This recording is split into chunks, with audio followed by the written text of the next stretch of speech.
और इसी मुद्दे पर ज्यादा चर्चा के लिए मौजूद हैं रायपुर से कांग्रेस प्रवक्ता हैं धनंजय सिंह ठाकुर। धनंजय जी, आपका स्वागत है। बीजेपी प्रवक्ता हैं राजीव चक्रवर्ती जी। राजीव जी, आपका भी स्वागत है। और प्रांतीय संयोजक कर्मचारी अधिकारी फेडरेशन से हैं कमल वर्मा जी, आपका बहुत बहुत स्वागत है। सबसे पहले कमल वर्मा जी, आप ही से जानना चाहूंगा, जिस तरह से ये तोहफा मिला है, इस तोहफे को किस नजरिए से आप देखते हैं और कितना महत्वपूर्ण है आपके लिए?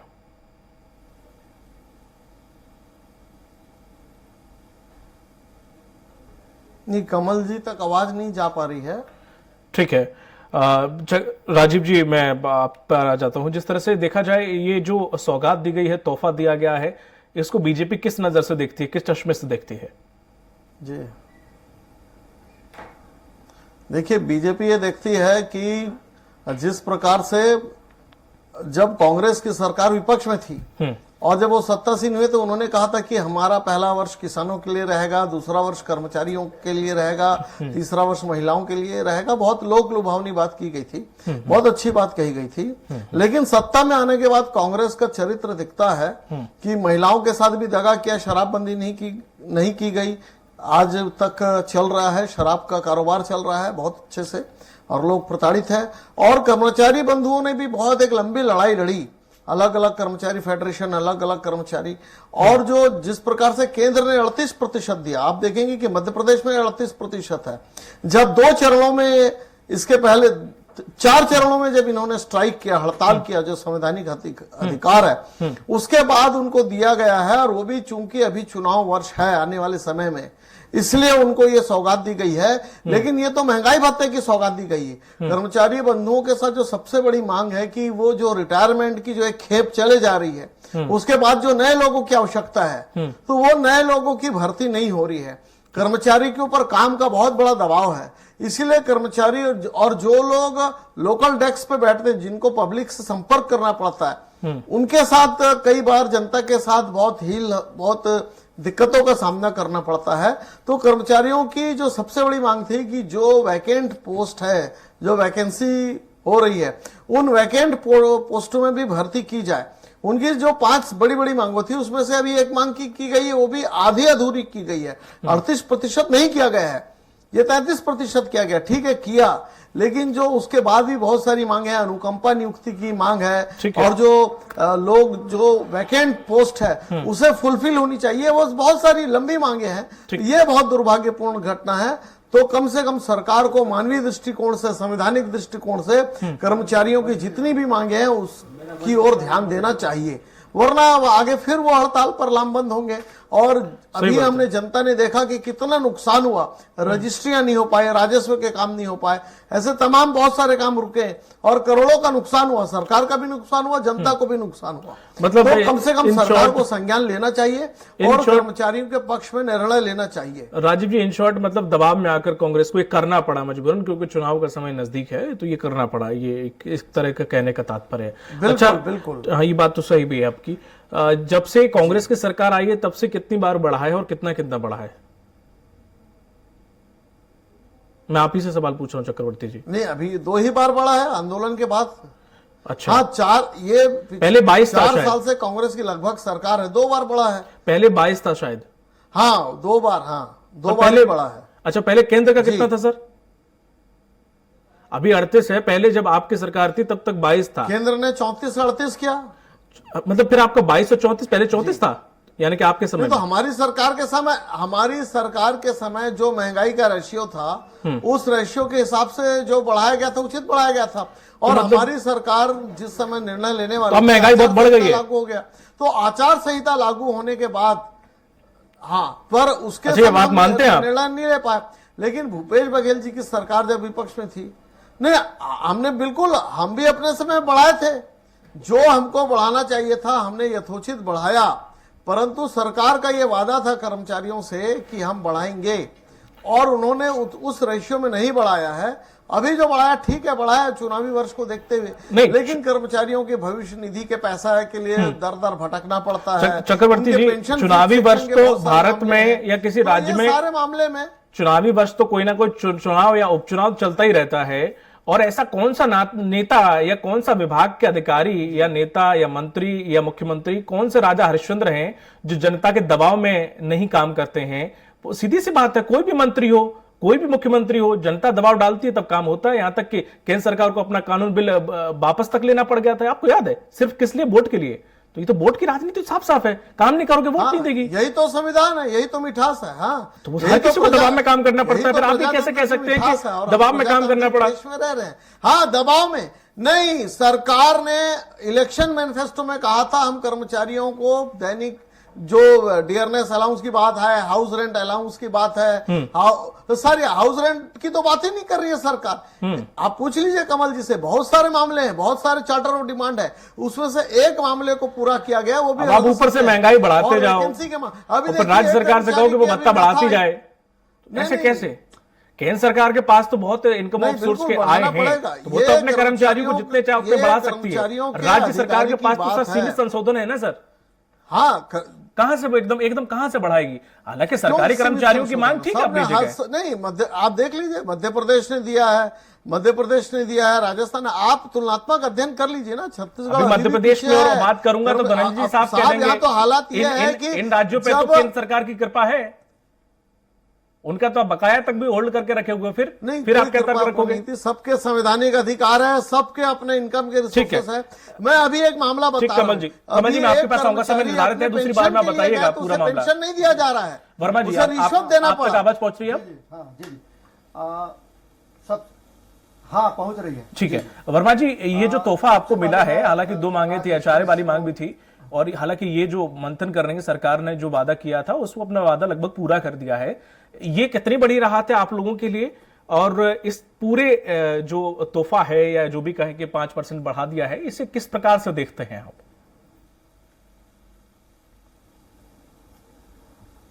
सबसे पहले मैं स्वराज एक्सप्रेस को मैं धन्यवाद ज्ञापित करना चाहूंगा कि जो हमारे ज्वलंत मुद्दे हैं, जब भी हम लोग आंदोलन करते हैं तो अपनी बात को सरकार तक पहुंचाने के लिए आपका जो सहयोग मिलता है उसके लिए मैं धन्यवाद ज्ञापित करता हूं। देखिए, हमने छत्तीसगढ़ कर्मचारी अधिकारी फेडरेशन, जिसके साथ 106 संगठन जुड़े हुए हैं, और हमने जो है पूरे प्रदेश में ऐतिहासिक आंदोलन किया, अनिश्चितकालीन आंदोलन, 12 दिन तक अनिश्चितकालीन आंदोलन अपने आप में मायने रखता है। और जो महंगाई भत्ता केंद्र और राज्य के बीच में जो गैप है वो काफी बढ़ चुका था, और जो लगातार तीसरे चरण में जो हमने आंदोलन किया उस समय प्रदेश के मुख्यमंत्री जी ने 6% महंगाई भत्ता बढ़ाया, और अभी जो है चूंकि 3 मुद्दे पर हम लोग समझौता किए थे। इस प्रदेश के जो वरिष्ठ मंत्री है, इस सरकार के जो प्रवक्ता है आदरणीय रविंद्र चौबे जी, उनसे जो है हमने समझौता किया था कि हमको जो है आईएएस जो है यहाँ पर जिनको 31% महंगाई भत्ता मिल रहा है उसके समान जो है हमको महंगाई भत्ता मिलना चाहिए। दूसरा हमारा था कि जो डीए एरियर्स है, जो 2021 से जुलाई 2021 से जुलाई 2022 तक का जो एरियर्स है उसको हमारे जीपीएफ खाते में डाला जाए, और एक एचआरए के लिए जो है इसमें एक पहल किया जाए सरकार की तरफ से। तो ये पहला आदेश जो जारी हुआ है आज, जो है हम तो 3% का अपेक्षा कर रहे थे, 5% माननीय मुख्यमंत्री जी ने स्वीकृत किया है। तो मैं आदरणीय इस प्रदेश के जो संवेदनशील मुख्यमंत्री है उनको मैं धन्यवाद ज्ञापित करता हूँ, आभार व्यक्त करता हूँ आदरणीय रविंद्र चौबे जी, जिन्होंने जो है इस आंदोलन को स्थगित करने में जो अहम भूमिका निभाई, उसके लिए भी मैं उन्हें धन्यवाद ज्ञापित करता हूँ। और पूरे प्रदेश के कर्मचारियों अधिकारियों में आज हर्ष का माहौल है, और जो 7वें वेतनमान का भी एरियर्स अभी जारी हो गया, तो दिवाली से पहले निश्चित रूप से 2 आदेश जो जारी हुए हैं, इससे जो है प्रदेश के कर्मचारियों अधिकारियों में जो सरकार के प्रति जो भावना जो अलग बन गई थी, उसमें जो है निश्चित रूप से जो है वो दूर हुई है। ठीक है, उम्मीद है कि एचआरए के लिए फिलहाल तो आप लोग ऐसा कुछ नहीं करेंगे, हो सकता है कि दोबारा जो कार्यकाल सरकार का है उसमें अपनी ये मांग रखें। नहीं, देखिए एचआरए जी एचआरए एक अलग विषय है, उसके लिए एक बहुत बृहद विषय है, और उसके लिए हम लोग कमेटी बनाने की बात कही थी, और उसमें थोड़ा समय लगेगा। लेकिन एक जो है हमारे भाई बैठे हुए धनंजय सिंह ठाकुर जी जो है हमारे बहुत ही वरिष्ठ यहाँ के जो है प्रवक्ता है, और अपनी बात को बड़े दबंगाई से रखते हैं। कई डिबेट में मैं इनके साथ आया हूँ, और मुझे पूरा विश्वास है कि जो डीए का एरियर्स जो है जुलाई 2021 से जुलाई 2022 में सिर्फ कागजी आदेश जारी होना है, उसमें सरकार के ऊपर में किसी प्रकार का कोई आर्थिक भार भी नहीं आना है। उस आदेश को जारी कराने में भाई धनंजय ठाकुर जी जो है हमको सहयोग करेंगे। ठीक है, उम्मीद है कि जरूर आपका ये पूरा हो। धनंजय ठाकुर जी, जिस तरह से आप कुछ भी करते हैं तो जाहिर सी बात है विपक्ष में बैठे बीजेपी के जो नेता हैं वो कुछ ना कुछ कमियां निकालने की कोशिश करते हैं, चाहे कुछ भी हो, चाहे कमियां नहीं निकालने वाली बात हो, तब भी वो निकालते हैं। शायद उनका ये कर्तव्य भी है। तो जिस तरह से जो मांगे थी उसमें से कुछ मांगे पूरी कर दी गई हैं, 2 मांगे और स्पेशली, और कुछ मांगे अभी बची हैं, तो हो सकता है कि आने वाले वक्त में वो भी पूरी की जाए। बीजेपी इसमें आखिर नए नुक्स क्यों निकाल रही है और ये कह रही है कि चुनावी समय है और कर्मचारी अपनी हठधर्मिता पे अड़ गए थे, आपको बहुत लॉस हो रहा था, जनता में रोष बढ़ रहा था, इसकी वजह से आपको करना पड़ा? देखिए, सबसे पहले तो मैं कर्मचारियों को बहुत बहुत बधाई प्रेषित करूंगा और माननीय मुख्यमंत्री भूपेश बघेल जी की सरकार हर वर्ग के साथ न्याय करती है। दूसरी बात है, भारतीय जनता पार्टी के उस बयान का खंडन करूंगा जिसमें उन्होंने कर्मचारियों को हठधर्मी बताने का काम किया है। कर्मचारी, छत्तीसगढ़ कर्मचारी हठधर्मी नहीं है। उन्होंने अपनी बात को सरकार के सामने रखा और माननीय मुख्यमंत्री भूपेश बघेल जी जब आंदोलन खत्म करने की अपील की तो सस्ता भाव से एक मुखिया के प्रति उनका सम्मान जो होता है उस भाव से उन्होंने अपने आंदोलन को समाप्त किया है। इसको हठधर्मिता नहीं बोलते हैं। और रही चुनाव की बात, बहुत अच्छा बात की है बीजेपी के प्रवक्ता ने कि चुनाव को देखते हुए किया गया है। अरे आज ही तो हिमाचल के चुनाव की घोषणा हुई है, तो श्री नरेंद्र मोदी जी को आप कह दीजिए ना कि पेट्रोल के दाम पर जो मोदी टैक्स लिया जा रहा है वो खत्म कर दे। रसोई गैस जो 410 का रसोई गैस जो कांग्रेस शासन काल में था 1170 में जनता लेने मजबूर है, तो वापस वो 410 में ले आए। आज ही की खबर है कि पराठा में 18% जीएसटी नरेंद्र मोदी की सरकार ले रही है। ये तो महंगाई है ना। चुनाव तो है, आप कर दीजिए ना, लेकिन आपके नियत में खोट है, केंद्र में बैठी सरकार के नियत में खोट है, वो तो करेगी नहीं। और हमारी सरकार हर वर्ग साथ न्याय करती है। मेरे बोलने से पहले भाजपा के प्रवक्ता ने बात को यहाँ पे कहा भी है कि भूपेश बघेल जी कहे कि पहला वर्ष उनके लिए किसान का है, दूसरे वर्ष युवाओं के लिए, तीसरे वर्ष उनके लिए और चौथा वर्ष कर्मचारियों के लिए है। ये आपने कहा है और निश्चित तौर पर हमारी सरकार के चौथा कार्य साल चल रहा है और हमने कर्मचारियों की मांगों को पूरा करने का काम किया है। तो हम जो कहते हैं उसको पूरा करते हैं। नरेंद्र मोदी जी का और जो सत्य है झूठ है। सुन लीजिए ना, आपको इतना बोलने का मौका मिला। नरेंद्र मोदी जी का क्या हुआ जो 100 दिन में महंगाई खत्म करने वाले थे? आज 8 साल हो गए, जनता सर पकड़ के बैठी हुई है। इस दिवाली में लोग ये सोच रहे हैं दिवाली में दिया कैसे जलाएं। जब से श्री नरेंद्र मोदी की सरकार बैठी हुई है, खाने के लाले पड़े हुए, आय खत्म हो गया है, रोजगार नाम की चीज नहीं है। दूसरी बात, हमने तो कर्मचारियों के साथ न्याय किया है। आपको बता देना चाहता हूं, ईपीएफ जिसमें देश भर के 24 करोड़ 77 लाख खाते हैं, जो निजी क्षेत्र के खाते हैं, जिसमें साल में एक बार ब्याज जमा करना होता है, नरेंद्र मोदी की सरकार उनको हितग्राहियों को ब्याज नहीं दे रही है, उनके साथ अन्याय कर रही है और लगातार महंगाई बढ़ाया जा रहा है। कमल वर्मा जी ने बताया कि 34% से भी 38% हो गया। अभी नरेंद्र मोदी जी का 2 साल कार्यकाल बचा और जब सरकार महंगाई भत्ता बढ़ाती है तो प्रमाणित होता है कि देश में महंगाई सीमा पर है। और मुझे तो बड़ा अफसोस हो रहा है कि भाजपा प्रवक्ता सीना चौड़ा कर रहे हैं। ये महंगाई से पूछ लीजिएगा, वो महंगाई से पीड़ित है, इसलिए उन्होंने महंगाई भत्ता की मांग की। जो सर्विस के सिस्टम में है वो कोई महंगाई के लिए कौन जिम्मेदार है? बैठे वो जिम्मेदार है। और ये तो महंगाई कल भी बढ़ेगा। आज मैंने बताया ना, पर 18% और बाथरूम में 12% जीएसटी ले रही है। आज 38% जो महंगाई भत्ता बढ़ाया है वो देर दूर नहीं है जब 50% महंगाई भत्ता नरेंद्र मोदी की सरकार को देना पड़ेगा। मतलब आप समझ सकते हैं कि महंगाई के हालात क्या है इस देश में। जिस तरह से धनंजय ठाकुर जी ने जो कहा, चक्रवर्ती जी, कर्मचारियों के हित में हूं और होना भी चाहिए। कर्मचारियों का काम भी चाहिए उस तरह से, क्योंकि वो काम करते हैं और तो उनका जायज मांग अपनी जगह रहेंगे। चलिए ठीक है, उनका तो महंगाई भत्ता आपने बढ़ा दिया तो वो गुजर बसर करने की कोशिश करेंगे। बाकी जो आम जनता बैठी हुई उसका क्या होगा? आप महंगाई भत्ता तभी तो बढ़ा रहे हैं कि आपको मालूम है। धनंजय, नहीं, ये तो चरणबद्ध तरीके से हर जगह महंगाई बढ़ती है। अभी तो महंगाई कम हो रही है। आप पाम ऑयल का आयात हो गया है, साबुन, तेल, सब कुछ सस्ता हो रहा है धीरे धीरे। अगर आप दूसरे देशों की तुलना करेंगे, वेनेजुएला, मैक्सिको, अमेरिका, ब्रिटेन में सत्ता परिवर्तन हो गया, लेकिन उसके बावजूद भी मैं तो सैल्यूट करता हूं नरेंद्र मोदी को। इतने विपरीत परिस्थिति में भी महंगाई पे लगाम लगाई है हमारी सरकार ने। आप या फिर कोई और जनता जो बाइडेन और वहां पे और किसी को थोड़ी ना वोट देने के लिए गई थी, जो आप उन देशों का नाम क्यों गिना रहे भाई? उन्हें देने गए थे क्या वोट? को दिए थे ना? नहीं, आप विश्व की नहीं, विश्व की परिस्थितियों में जिस प्रकार से महंगाई बढ़ रही है, हाहाकार हुआ कोरोना काल और वैश्विक आर्थिक मंदी, उसके बावजूद भी हमारी इकोनॉमी आगे बढ़ रही है और महंगाई भी कम हो रही है। नहीं, करेंगे ना। आपको देश काल वातावरण देखना पड़ेगा, विश्व की क्या परिस्थिति है।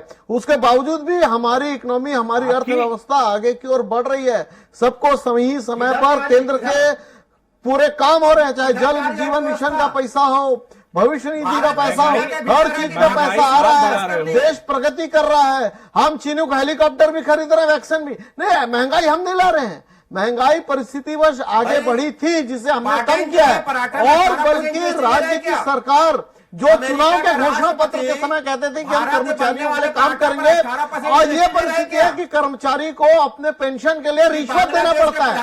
ये सरकार फेल हो चुकी है, ये कांग्रेस की सरकार फेल हो चुकी है। यहाँ एक कर्मचारी को अपने पेंशन फिक्सेशन के लिए रिश्वत देना पड़ता है। आप पढ़ लीजिए कल का अखबार, एक भृत्य को अपने पेंशन फिक्सेशन के लिए रिश्वत देना पड़ रहा है। ये बेबस कर्मचारी हैं, इनके ऊपर कितना दबाव पड़ा है अभी शायद वर्मा जी नहीं बता पाएंगे। मैं आपको बताता हूँ, पुलिस या टॉर्चर और दुनिया भर के टॉर्चर। अरे ये सरकार पूरी तरह फेल हो चुकी है। सरकार को चाहिए था 38% देना, लेकिन सरकार 34% देकर अपने सीना फैला रही है। और ये सरकार कर्मचारी की बात थी, गृह भत्ते की बात थी, गृह भत्ता भी नहीं दिया। कर्मचारियों का शोषण अगर कोई सरकार कर रही है तो ये सरकार कांग्रेस की सरकार कर रही है। सुनिए ना, आपका ढोल आपका मजीरा, कल को आप फिर महंगाई बढ़ा दोगे, आप 50 कर दोगे सरकारी कर्मचारियों का डीए बढ़ा के, तो क्या अब राज्य सरकार कहां से लाएंगे उस चीज को? अब फिर वो कर्मचारी बराबर की मांग करेंगे। भाई आपका तो अपनी ढकली अपना राग देखिए बराबर ये व्यवस्था है, ये व्यवस्था है कि जब केंद्र 50% का हमने वो मांग पूरी करनी पड़ेगी, कहां से कर्मचारी लाएंगे भाई? नहीं, जब 5वां वेतन आयोग आया, 6वां आया, जब जब वेतन आयोग केंद्र बढ़ाती है उसको फॉलो करती है राज्य सरकार। ये परंपरा है। जो एचआर जो कहता है, ह्यूमन रिसोर्स कहता है कि जैसे जैसे केंद्र की जो वेतन बढ़ेगा उस हिसाब से राज्य सरकार को भी बढ़ाना चाहिए। हाउस रेंट अलाउंस हो या महंगाई भत्ता हो, वो जो केंद्र का बढ़ेगा वो राज्य भी बढ़ाएगी। राज्य कहां से लाएगा? मेरे ये समझ में नहीं आता राजीव जी, परंपरा करेंगे आप कैसे राज्य कहां से लाएगा बताइए ना। आप शराबबंदी की बात तो करते हैं, कहां से राज्य लाएगा, कहां से आए, कहां से लाएगा? फिर वो कर्ज लेगा तो दिक्कत आपको। अरे भाई कर्ज लेने से दिक्कत, कुछ बढ़ाए तो दिक्कत, दारू बेचे तो दिक्कत, भाई राजस्व आएगा कहां से? ये सरकार फिर नहीं राजस्व वो सरकार की चिंता है। सरकार जब इलेक्शन लड़ती है कहती है कि मैं ये सरकार को चलाऊंगा, मैं जनता को मूलभूत सुविधा दूंगा, मैं कर्मचारियों को मूलभूत सुविधा दूंगा। अभी और आप कहते हैं कि सरकार कैसे देगी? सरकार अगर रिश्वत बंद कर दे, अभी देखिए आदिवासी क्षेत्र है छत्तीसगढ़ के कोयले का पैसा कहाँ जा रहा है? लोग भी नहीं है। छत्तीसगढ़ के आबकारी का पैसा कहाँ जा रहा है? अगर उस पैसे का समायोजन किया जाए, ये तो प्रबंध की बात है। अरे कितना भी बढ़ा दे, ठीक है राज्य सरकार के पास असीमित शक्तियां हैं, ठीक है असीमित शक्तियां बहुत सारे राज्य सरकार दे सकती है। ठीक है राज्य सरकार अगर भ्रष्टाचार करे, समय कम है कमल राज्य जी, सरकार अगर ठीक है आर्थिक करे तो कहां से होगा? ठीक है कमल जी केंद्र सरकार लूट मार करे और जनता लूट मार तो आपकी सरकार करेगी, ईडी के छापे में स्पष्ट हो गया है। सर समय बहुत कम है, भाजपा की सरकार, सर समय बहुत कम है। चुप रहे। चक्रवर्ती जी, धनंजय ठाकुर जी, लास्ट सवाल मेरा वर्मा जी से। जिस तरह से देखा जाए कमल जी, अगर ठीक है हो सकता अभी मांग पूरी हो गई है, लेकिन जिस तरह से केंद्र के सामान की बात कर रहे थे आप, तो अगर महंगाई का दर अगर ऐसी ही बढ़ती रही तो इसमें कोई हर्ज नहीं है कि कल को आप फिर से बोलो कि नहीं इतने में गुजारा नहीं हो पा रहा, हमें केंद्र के सामान ही और बढ़ाओ हमारा। इसमें कोई अतिशुक्ति नहीं अगर आप ये महंगाई इसी तरह से बढ़ती रही तो? देखिए हम ये चाहते हैं कि राज्य सरकार और केंद्र सरकार दोनों मिलकर तय कर ले। ये महंगाई जो है, महंगाई बढ़ाई मत ना, हम तो भागते नहीं चाहिए, हम तो बोलते हैं, हम आपके चैनल के माध्यम से मैं सरकार से मैं अपील कर रहा हूं कि ये महंगाई भत्ता सिस्टम को खत्म कर दिया जाए। आज महंगाई जो ऊपर में जिस कदर से बढ़ रही है केंद्र में जो है, उसमें आप रोक लगवा दीजिए। हमको नहीं चाहिए भैया महंगाई भत्ता। हम लोग दिन रात मेहनत करने वाले लोग हैं। मैं बताना चाहूंगा भाई साहब, जो कोरोना काल में जब हर व्यक्ति जो अपने घर में जब कैद हो गए थे, तो हमारे प्रदेश के कर्मचारी अधिकारी कोरोना को संक्रमण को रोकने के लिए दिन रात मेहनत किए और हजारों अधिकारी कर्मचारी जो है शहीद हो गए, इस दुनिया से चले गए। उस समय भी मैंने मुद्दा उठाया था और माननीय मुख्यमंत्री जी से निवेदन किया था कि जो अनुकंपा नियुक्ति का जो सीलिंग है 10% को, इसको हटाया जाए। बड़ा आंदोलन मैंने किया था और मुख्यमंत्री जी ने संवेदनशीलता दिखाते हुए 1 साल तक के लिए वो जो सीलिंग है उसको हटाए थे। उससे हमारे कर्मचारियों को बहुत बड़ी राहत मिली। हम तो दिन रात मेहनत करने वाले लोग हैं हम तो सरकार की जो एक एक चीज, चाहे नरवा गरवा गुरुआबारी हो, चाहे जो भी सरकार, चाहे राजीव गांधी किसान न्याय योजना हो, दिन रात मेहनत करते हैं, दिन रात परिश्रम करते हैं। और हम इस देश को इस देश में जो है छत्तीसगढ़ राज्य को सर्वोच्च ऊंचाई तक ले जाने के लिए हम लोग प्रयास करते हैं। हम तो महंगाई भत्ता जो है हम आंदोलन करेंगे, ये नहीं करेंगे, ये स्वाभाविक है। जब केंद्र में फिर महंगाई भत्ता बढ़ाएंगे तो भाई साहब हम लोग भी आंदोलन करेंगे ना, हमारे भी तो परिवार है। जायज है, आपके हक में, उसको आम जनता से जोड़ रहे हैं, वो आपका अधिकार है। आम जनता में कोई भी आप पे एहसान नहीं कर रहा, बिल्कुल आपका अधिकार है। आम जनता में हम लोग भी हैं, बिल्कुल सही कहा आम जनता में हम लोग भी हैं। पूरा हम ऊपर से महंगाई में कंट्रोल करें, हमको कोई भत्ता नहीं। बिल्कुल सही कहा आपने। सही बात। चलिए, बहुत सारी शुभकामनाएं आपको कि अब आपकी चाहिए। दिवाली अच्छे से मनेगी। बहुत बहुत शुक्रिया हमारे साथ इस चर्चा में जुड़ने के लिए कमल जी, धनंजय जी और राजीव जी, बहुत बहुत शुक्रिया आपका। तो जिस तरह से सरकारी कर्मचारियों को राज्य के एक तोहफा दिया है 5% डीए बढ़ाने का, उससे कर्मचारी वर्ग जो है वो काफी खुश है। लेकिन बीजेपी के पास एक मुद्दा जरूर चला गया है जिससे अब बीजेपी की खींच साफ तौर पर सामने देखी जा सकती है। इस पर चर्चा में फिलहाल इतना ही। दीजिए इजाजत, नमस्कार।